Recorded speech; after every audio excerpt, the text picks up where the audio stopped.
হে babe, mileage কেমন দেয়? Headlight আর pickup ঠিক আছে তো? আর আমরা সবাই মিলে চালাতে পারবো তো?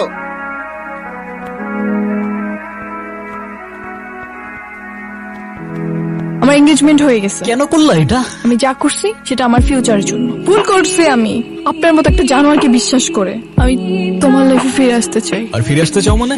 মতলব কি তোমার? আমি কি আরেকবার তোমার মনের মানুষ হইতে পারি না? আরে আরে আস্তে আস্তে আস্তে, আরে পড়ে যাবো তো ভাই। কালকের শটটা সেই ছক্কা ছিল, একেবারেই অবিশ্বাস্য। আচ্ছা, শুক্রিয়া শুক্রিয়া। ভাই আপনার এই ম্যাচে ওপেনিং নামা উচিত ছিল। আরে না না, ওপেনিং আমার জন্য না ব্রাদার। চল। আচ্ছা ঠিক আছে, তোমরা তাহলে ক্লাসে যাও, আমরা হয়তো আসতে পারি তোমাদের ক্লাসে একটা নোটিশ দিতে। Hi, hello. আপনি আমাকে একটা অটোগ্রাফ দিবেন প্লিজ? অটোগ্রাফ? অটোগ্রাফ কেন? না মানে কালকে আপনার খেলা দেখে আমি পুরাই ফিদা, আর আমি আপনার অনেক বড় একটা ফ্যান। প্লিজ একটা অটোগ্রাফ। আমি এমন কেউ না যে কারণ আমার ফ্যান হয়ে যেতে হবে, তাই অটোগ্রাফ চেয়ে আমায় লজ্জা দিও না প্লিজ। যাও যাও, ক্লাসে যাও। এই চল চল চল। আরে অটোগ্রাফ দে না। আরে স্যার, সালাম আলাইকুম স্যার। ওয়ালাইকুম আসসালাম। তুমি কৌশিক না? জি স্যার, আপনি এখানে? আমার পরিবার তো আগে থেকে এখানে থাকে, আর রিটায়ার্ডের পর আমিও চলে এসেছি। ও আচ্ছা, আপনি এত কষ্ট করে যাচ্ছেন কেন? চলুন আমি পৌঁছে দিই। এখনো কি ক্রিকেট খেলো? জি স্যার, আপনার সব মনে আছে? হ্যাঁ হ্যাঁ, মনে থাকবে না কেন? আরে এই তো এইখানে রাখো রাখো। ঠিক আছে স্যার, আজকে তাহলে আমি আসি। এইভাবে চলে যাবে? ভিতরে এসে অন্তত পক্ষে এক কাপ চা খেয়ে যাও। না স্যার, আজকে একটু তাড়া আছে, আরেকদিন ইনশাল্লাহ। বাবা বাইরে যাচ্ছি, টাকা দাও তো। এই তোর সাথে পরিচয় করে দিই। আরে হচ্ছে- আপনি? তুই চিনিস নাকি? হ্যাঁ, আমার ভার্সিটির সিনিয়র, উনি খুব ভালো ক্রিকেট খেলে। আরে প্লিজ, স্যারের সামনে অ্যাটলিস্ট আমাকে লজ্জা দিও না। স্যার আমি আসি। হ্যাঁ আচ্ছা ঠিক আছে, এসো তাহলে। আচ্ছা। কৌশিক, নাম ধরে ডাকে। আই কৌশিক। দাঁড়া তো। কই যাস? ওই কি সমস্যা? আমার নাম ধরে ডাকতেছো কেন? সিনিয়র আমি তোমার। আই কি সমস্যা? কি আমার নাম ধরে ডাকতেছো কেন? সিনিয়র আমি তোমার। আরে আজব, আবার ভেঙাচ্ছ আমাকে? তোমার সাহস তো কম না? কি কিছু বলি না দেখি কি ভাবছো? যা ইচ্ছা তাই করবা? কি করবেন আপনি? কিছুই করতে পারবেন না, কারণ আমি একটা মেয়ে। সিম্পল। ও আচ্ছা, এই ব্যাপার, এখন বুঝলাম। যাই হোক, এতক্ষণ তুমি বিরক্ত করতেছিলা কেন? না মানে আমি জানতে চাচ্ছি আপনি আমার বাবাকে চিনেন কিভাবে? স্যার তো আমার ফিজিক্স টিচার ছিল স্কুলে। ও আচ্ছা আচ্ছা, একটা প্রশ্ন করি।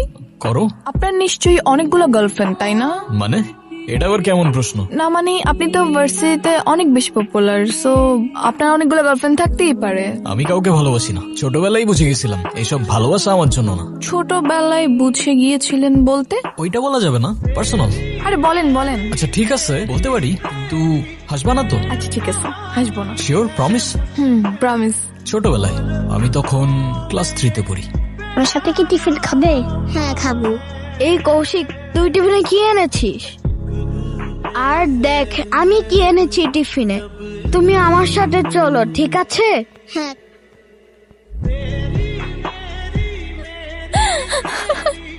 ওর আল্লাহ, এই তুমি কথা দিছিলে আমাকে তুমি হাসবা না। সরি, আসলে আপনার ছোটবেলার কাহিনী এত কিউট যে না হেসে পারলাম না। হ্যাঁ, আমার কষ্টের কাহিনী তোমার কিউটই লাগে। আমার কাছে ব্যাপারটা কত সিরিয়াস তুমি জানো? আচ্ছা ঠিক আছে, সরি। এই তুমি আমার সাথে একটু টিফিন শেয়ার করে খাবে? ওই ধ্যাত্তেরি, থাকো তুমি। মিতুর সাথে আমার কানেকশনটা অদ্ভুত ভাবে হয়ে যাচ্ছিল, যেন ও আমার গল্পে লিখে রাখা মনের মানুষ। কি রে, আমার বাইক কই? তোর বাইক কই রাখছিলি? কই রাখছি মানে এখানেই তো রাখছিলাম আমার বাইক। কি বলিস? কলা ভবনের সামনে আরো 2টা বাইক চুরি হয়েছে আজকে। চুরি হবে কেমনে? আরে আরে কি হয়েছে? কৌশিকের বাইক খুঁজে পাচ্ছে না। বাইক পেয়ে যাবা, চিন্তা করো না। বাইক না মিতু, ওই বাইকের উপর আমার ব্যাটটা রাখা ছিল।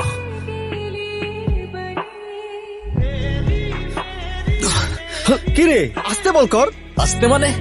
এই বল খেলতে না পারলে খেলা বাদ দিয়ে দে, তোর খেলার দরকার নাই। শোন, আমি তোর কষ্টটা বুঝতে পারছি, বাট এখন তুই থাম না প্লিজ। একটা সামান্য ব্যাটের জন্য এরকম করছো? নতুন একটা ব্যাট কিনে নিলেই তো পারো। ওইটা 8-10টা ব্যাটের মতো কোনো ব্যাট ছিল না, ওটা ছিল আমার মায়ের দেওয়া শেষ গিফট। শেষ গিফট? আমি তখন ক্লাস 9-এ পড়তাম। আমার মা সিঙ্গেল মাদার ছিল। আমার ক্রিকেটের উপর নেশা দেখে আমার বার্থডেতে ব্যাটটা গিফট করেছিল। সেদিন ব্যাটটা আমার হাতে দিয়ে আমার দিকে তাকিয়ে বলেছিল, বাবা তুই একদিন আকাশ হবি। দোস্ত তুই মন খারাপ করিস না, আপাতত না হয় তুই এই ব্যাটটা নিয়ে প্র্যাকটিস কর। না রে ভাই, আমার মায়ের দেওয়া গিফটটার জন্যই ক্রিকেট আমার ইমোশন। ওই ব্যাটটা না থাকলে আমি আর খেলবো না।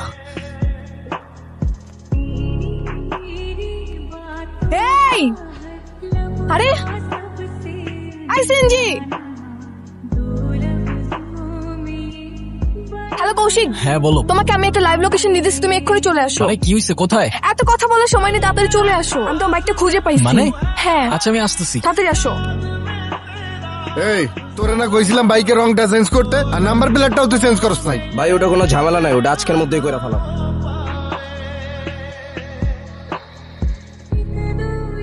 হ্যাঁ ইউ, এই বাইক তো আমাদের, আপনি কোথায় পেলেন? লাইসেন্স আছে, কাগজপত্র প্রমাণ আছে কিছু? কি হলো, দেখাও সবকিছু, তারপর নিয়ে যাও বাইক। আরে ভাই ভাই ভাই ভাই ভাই, কি হয়েছে ব্রাদার? হ্যাঁ মিতু, তুমি ওইদিকে যাও। কে রে তুই?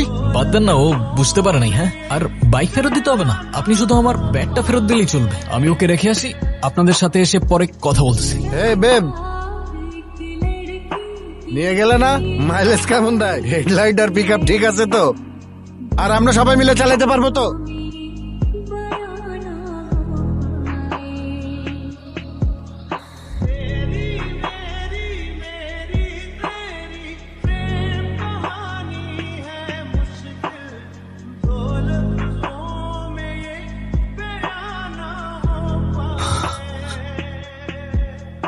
কৌশিক, হ্যাঁ তুমি কি আমাকে ভালোবাসো? না, হ্যাঁ কি না হ্যাঁ না হ্যাঁ বলতেছো? আমি জানি তুমি আমাকে ভালোবাসো। ওকে, আর তুমি? আমিও তোমাকে ভালোবাসি। সবকিছু অনেক ফাস্ট এগিয়ে যাচ্ছে না? এগোতে তো হবে, আমাদের কি সে বয়স আছে নাকি? কিন্তু আমি তো ভাবছি অন্য কিছু। কি ভাবছো? তুমি বাবাকে বিয়ের কথা বলো। বিয়ের কথা মানে? কেন করতে চাও না? চাই, কিন্তু এখনই। হ্যাঁ, কোনো সমস্যা? কোনো সমস্যা তো নেই। বাবাকে দেখছি অনেকের সাথে আমার বিয়ে নিয়ে কথা বলতে, তাই আমি চাচ্ছি বাবা আমাকে কিছু বলার আগেই তুমি বাবাকে বলে দাও।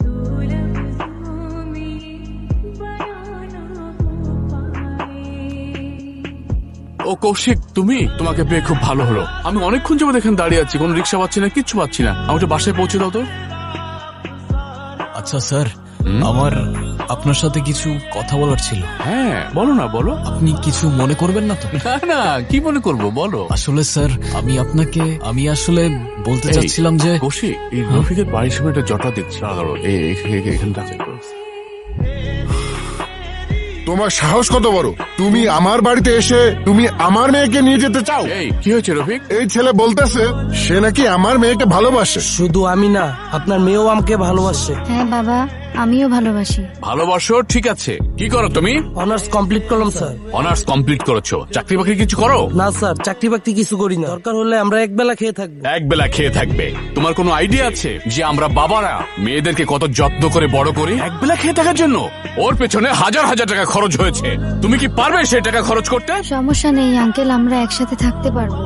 প্রথম সবাই এই কথা বলে, তারপর যখন টাকা পয়সা না থাকে তখন ভালোবাসার জাল না দিয়ে পালায়। তোমাকে কি করে তাড়াতে হয় সে ব্যবস্থা আমার জানা আছে। যাও এখান থেকে। ওকে কি করে নিয়ে যেতে হয় আমার ভালো করে জানা আছে। হ্যাঁ যাও যাও। এই আপনারা সবাই যান। দেখলে তো আজকালকার ছেলেরা কেমন লাইফলেস, চাকরি বাকরি খবর নাই, বিয়ে করতে এসছে। কি বলো? জি স্যার।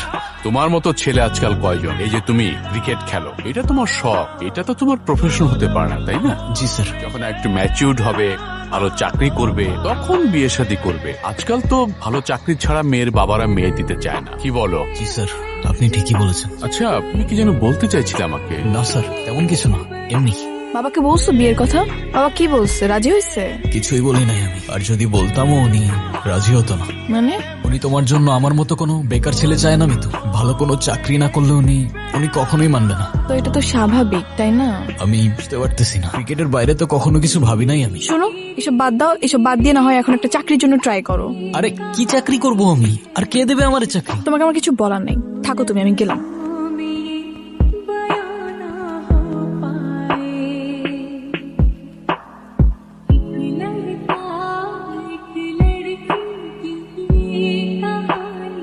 কিরে কিছু হলো? আরে না রে ভাই, যেখানেই যাই হয়তো এক্সপিরিয়েন্স চাই, নাইলে মামা চাচার রেফারেন্স। এসব ছাড়া আজকাল কিছু হয় নাকি? ওর জন্য কিছুই করতে পারতেছি না আমি। চিন্তা করিস না, ট্রাই করতে থাক। জানি না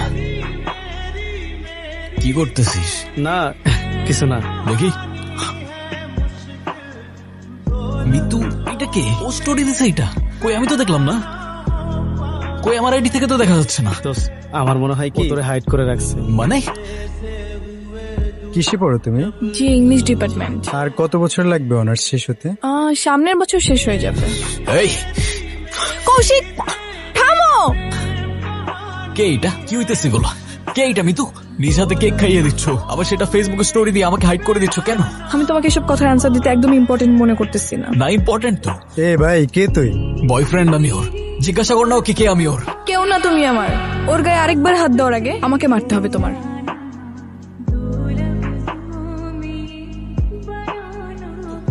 মিতু আমার কথা আছে তোমার সাথে। আমার এঙ্গেজমেন্ট হয়ে গেছে, আর যাকে সেদিন মারছো তার সাথেই হয়েছে। আর কি জানতে চাও বলো? You are engaged? হ্যাঁ। কেন করলা এটা? আমি যা করছি সেটা আমার ফিউচারের জন্য। বাবা একটা কথা বলি। বল।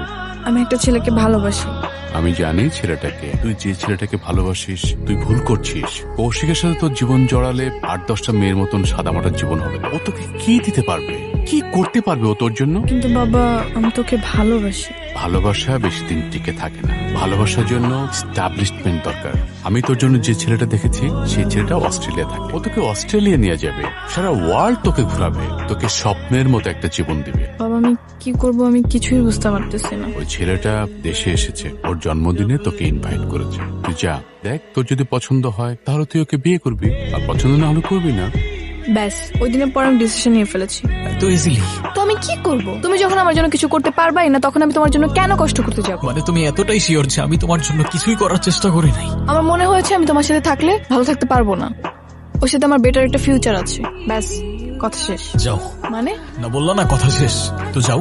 এক সেকেন্ড, আমি চলে যাচ্ছি। এত কিছুর পর মনে হচ্ছিল জীবনটা এখানেই শেষ, আর এটা শেষ করে দেওয়া ছাড়া অন্য আর কিছু মাথায় আসছিল না। আর ঠিক তারপর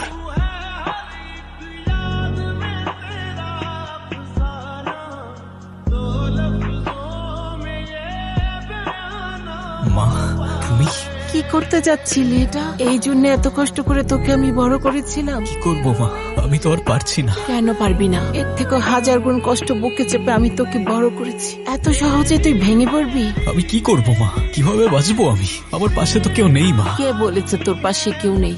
আমি আছি না, আমি তোর পাশে সব সময় আছি। তোমার মতো কেউ না মা, তোমার মতো কেউ বোঝে না আমায়। তোমার জন্য কখনোই কিছু করতে পারলাম না আমি। তাহলে আজ কর, তুই দৌড়বি, হোঁচট খাবি, পড়বি, লড়বি, তারপর আবার উঠে দাঁড়াবি। তাহলে আমি তোর মাঝে বেঁচে থাকবো সারাটা জীবন বাবা।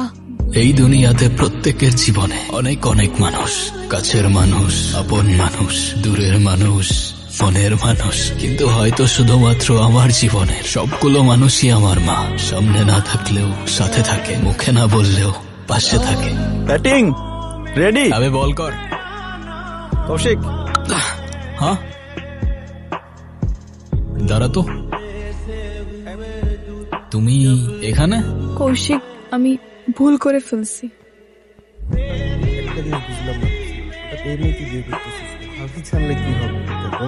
ভাবির কাছ থেকে লুকিয়ে রাখা তো কষ্ট হবে, কিন্তু আসলে হাতেও তো টাকা পয়সা নেই। এই মেয়ে কি বিয়ে করলে সাথে সাথে 50 লাখ টাকা ক্যাশ পাও? নাইলে এই মেয়ে কি বিয়ে করে কে? মাথা খারাপ? কাজ শেষ, জেড়ে জুড়ে ফেলে দেবে।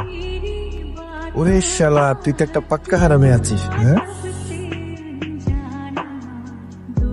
আরে মিতু শোনো, ব্যাপারটা ভুল করছি আমি আপনার মতো একটা জানোয়ারকে বিশ্বাস করে। এখন আমার নিজের উপর লজ্জা হচ্ছে। আমার মনের মানুষকে কষ্ট দিচ্ছি। আপনাকে আমি বিয়ে করতে যাচ্ছিলাম। ছি। মিতু শোনো, আমি ওর সাথে থাকতে পারবো না। আমি তোমার লাইফে ফিরে আসতে চাই।